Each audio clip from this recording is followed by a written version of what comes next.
Hi, my name is Chris Galler with the Minnesota Association of Realtors. Thank you for joining us in this week's e-video resource. This week, Ann Keeling, Associate Counsel for the Association, who works with the Legal Risk Reduction Team on the hotline, on forms, and on professional standards, is going to be talking about counteroffers.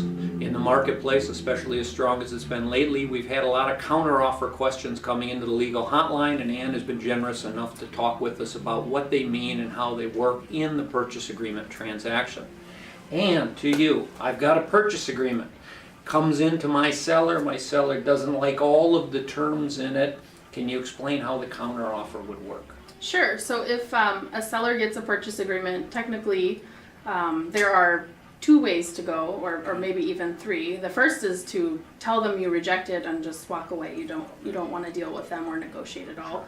Or the other option is to do a counteroffer. Okay. So if you choose to do a counteroffer as a way to negotiate, legally, a counteroffer is still a rejection of the original offer. So even though you're not just saying, I reject the offer, the fact that you've provided a counteroffer means that the original offer is not on the table anymore. So sellers agents need to understand and tell sellers and make sure that they understand that if the seller is going to provide a counteroffer, but they really want to sell, they're taking the risk that if the buyer doesn't like the counteroffer, the buyer will walk away. You cannot go back and sign the original purchase agreement and say, hey, now we have a deal, because it doesn't work that way. Oops, it wasn't that important to me after all.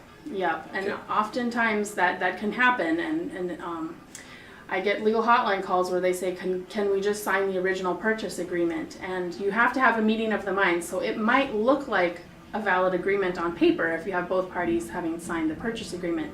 But it's not, because there was a counteroffer in between that made it rejected. And structurally on that, the buyer signs the purchase agreement and any addendums, and we've covered that in another series. They give that to the seller. The seller maybe doesn't like the price. We'll make it simple. They don't like the price. The seller still signs the original purchase agreement with a counteroffer form that they then submit back to the buyer's agent to work with the buyer. They don't not sign the purchase agreement and just give them the counteroffer form, correct?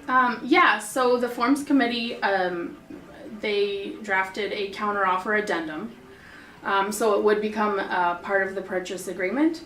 But in order to protect yourselves from having a situation where it looks like there's a fully executed purchase agreement, and sellers might feel this way if they get a buyer's purchase agreement. They're going to say, I don't want to sign the purchase agreement. Then they're going to think we have a deal. So you need to tell them it's okay, because we have a box that says this purchase agreement is subject to a counteroffer addendum. And as long as that box is checked, everyone knows that you're not accepting the purchase agreement just as it is on the actual purchase agreement pages. You're saying there is an addendum. You need to go look at the counteroffer addendum to get the full terms. And so the seller would sign the counteroffer addendum, and they check the box on the purchase agreement and sign the purchase agreement, send it back to the buyer. You'll get a deal when the buyer signs the counteroffer addendum, because then both parties have signed both sides. It works the same way as, for instance, on the first and I believe second page of the purchase agreement, where you say this purchase agreement is subject to an inspection contingency addendum. It's just like that. It's on the last page right before the signatures. And they try and make it as simple. That was the goal of the committee, was to make Yep. these counteroffer forms as simple as possible. Right. We don't want anyone crossing out terms and making the little box and doing initialing, because it gets really confusing as far as what the final terms are. Wonderful. Anything else that you think is important for people to know? Nope. Good. Well, thank you for joining us this week. We look forward to talking with you next week. You can always go to the mnrealtor.com website to get additional information.